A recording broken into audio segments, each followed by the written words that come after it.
rozhodli sme sa pre vás pripraviť takých 6 tipov, ako si nájsť prácu plus 1 bonusový, ktoré dúfame, že vám pomôžu nájsť si prácu a hlavne prácu, ktorá vás bude baviť, do ktorej sa budete tešiť a bude vás určitým spôsobom náplňať a nebudete tam musieť chodiť na silu iba preto, aby ste zarobili nejaké peniaze alebo kvôli tomu, že ste nič iné nenašli.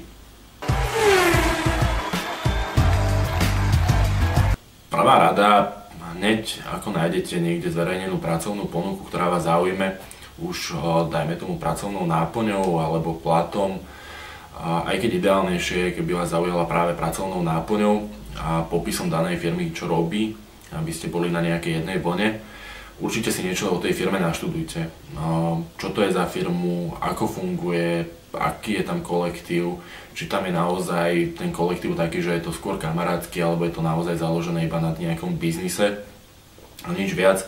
Skúste si predstaviť, či by ste v tom kolektíve dokázali pracovať.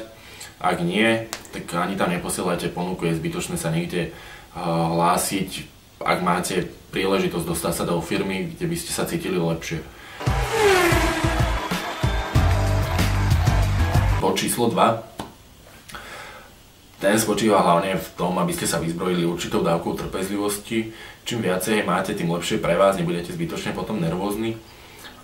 Každá pracovná ponuka má od jej zverejnenia, odkedy je voľná, až po prijatie samotného pracovníka prebehne určitý čas. Čím je pracovná ponuka lukratívnejšia, tým je ten čas dlhší, niekedy je to naozaj 3 až 6 mesiacov, čiže ak vám neodpíšu hneď na druhý deň, ako ste poslali životopis, nebuďte z toho sklamaní alebo nahnevaní na nich. Naozaj počkajte si týždeň, 2, kým príde odpoveď. Buď vás pozvú na osobný pohovor, alebo vám napíšu, že vás neprijali. Samozrejme, tu robia chybu aj samotní personalisti, ktorí niekedy sa správajú dosť arogantne a nepošlú odpoveď. Čiže ak vám nepošlú odpoveď, tak ľudia im napíšte, že ako to dopadlo. Keď už vy si dáte námahu, aby ste oslovili ich, tak by sa patrilo aj zo strany personalistov, aby sa nesprávali arogantne a minimálne všetkým poslali hromadný e-mail, že hej, sorry, nevybrali sme ťa, našli sme niekoho lepšieho a zbytočne nenechávali uchádzačov v napätí. Ale zároveň aj vy buďte pripravení na to, že tie pracovné ponuky sa neobsadzujú do jedného dňa, ale niekedy naozaj ten výberový proces trvá dlhšie. Čiže buďte pripravení na to, že tú robotu nenájdete hneď, preto ak máte aj nejaké úspory, tak si ich naplánujte tak, že môžete byť 3-4 mesiace bez práce. Nemeškajte, ak už idete meškať, tak dajte dopredu vedieť, že budete meškať a dajte tam relevantný dôvod. Meškala MHDčka, pokazilo sa auto, sú zápchy, ale hlavne dajte vedieť dopredu.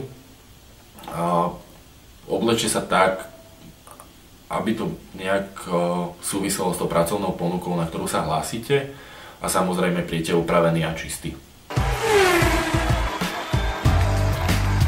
Rada číslo 4. Nepohľadajte žiadnou pracovnou ponukou. Každý máme svoje vysnívané firmy, kde by sme chceli pracovať, no nie vždy sa nám podarí zamestnať práve v daných firmách.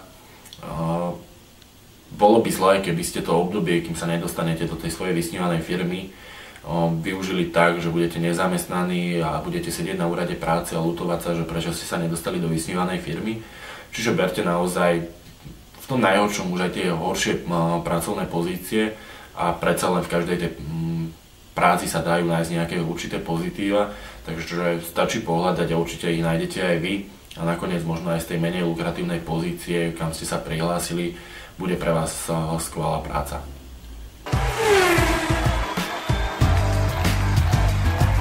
Rada číslo 5. Nevyužívajte sociálne siete, hlavne ten obľúbený náš Facebook, na robenie nejakých priblblých kvízov, ankiet a podobných hovadín, ktoré iba zabíjajú zbytočne váš čas, ale skúste naozaj budovať si sieť nejakých kontaktov.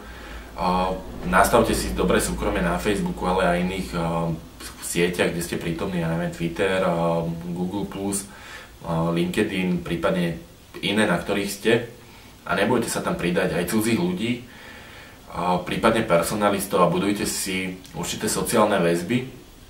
Tieto väzby budú síce slabé, lebo tých ľudí reálne nemusíte poznať, ale môžu vám veľa priniesť, hlavne ak budete potrebovať pomoc. predsa len je jednoduchšie dať status na Facebook, to mi pomôže, ako osloviť reálne nejakého kamaráta. Čiže kľudne, ak si budete hľadať prácu, môžete zavesiť status, neviete o nejakej dobrej voľnej pozícii, prípadne tí samotní personalisti vás môžu osloviť cez správy, prípadne získajú takto na vás e-mail a môžu vám poslať pracovnú ponuku. Mne sa už mnohostokrát stalo, že práve na LinkedIne mi personalisti poslali e-mail, respektíve správu, že či by som nemal záujem o nejakú pracovnú ponuku. Za každým som odpísal áno, aby som zistil, o čo ide, a naozaj boli to zaujímavé ponuky, ktoré dovtedy neboli inzerované na pracovných portáloch.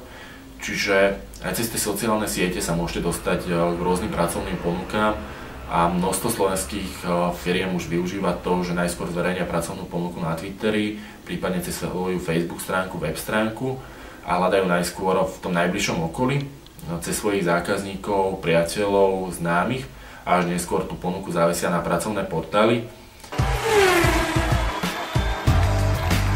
Rada číslo 6 súvisí priamo s radou číslo 5.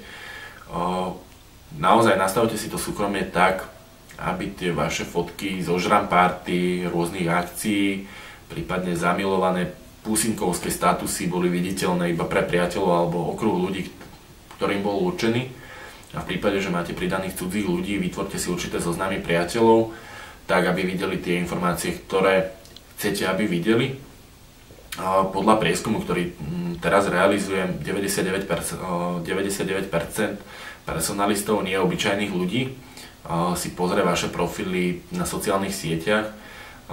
Týka sa to hlavne Facebooku, čiže ak tam budete mať verejné fotky z vašich ožran party, prípadne tam budete v statusoch hovárať bývalého zamestnávateľa, vynášať nejaké informácie z firmy, prípadne iné závažné okolnosti, môže to výrazne ovplyvniť vaše postavenie vo výberovom procese, kedy ten personalista môže vyhodnotiť na základe týchto údajov, že ste zlí pre firmu.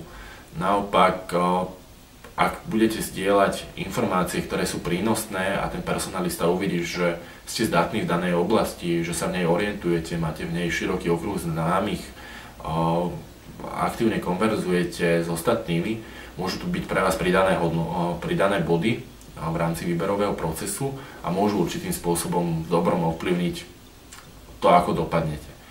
Čiže naozaj nastavte si to súkromie tak, aby bolo viditeľné pre priateľov jedno, pre verejnosť druhé a nedostali ste sa do zbytočných problémov tým, že budete zdieľať nevhodné údaje pre verejnosť. Ukončíme to posledným bonusovým bodom. Robte svoje self-promo. Marketujte sa, snažte sa predávať, tak ako firmy robia marketing pre svoje produkty, služby s cieľom, aby ich mali čo najväčšie predaje, čo najviac spokojných zákazníkov. Tiež vy sa snažte robiť to isté pre seba, tak aby vás čo najviac ľudí poznalo, vedelo, čo robíte, aké sú vaše schopnosti, referencie a môže sa vám podariť to, že firmy prejavia o vás záujem už počas školy a uľahčíte si tým dosť svoj pracovný život, keď nebudete musieť oslovať firmy vy, ale firmy oslovia vás. Príklad, celý tím, ktorý organizuje Unicamp, takmer všetci ich už teraz poznáme, vieme, čo robili, čo je za nimi, spravili 2 perfektné ročníky, Jakub Vtáčin zamestnaný, Peťo Kučerka tiež zamestnaný, ostatní v tíme myslím, že tiež, že naozaj snažte sa vy už počas školy robiť niečo podobné. Najideálnejšie je, ak sa budete snažiť vyčleniť z toho šedého priemeru tých, ktorí všetko vedia, vedia to isté, robia to isté. Buďte iní, aby ste vynikli, aby si vás tie firmy všimli.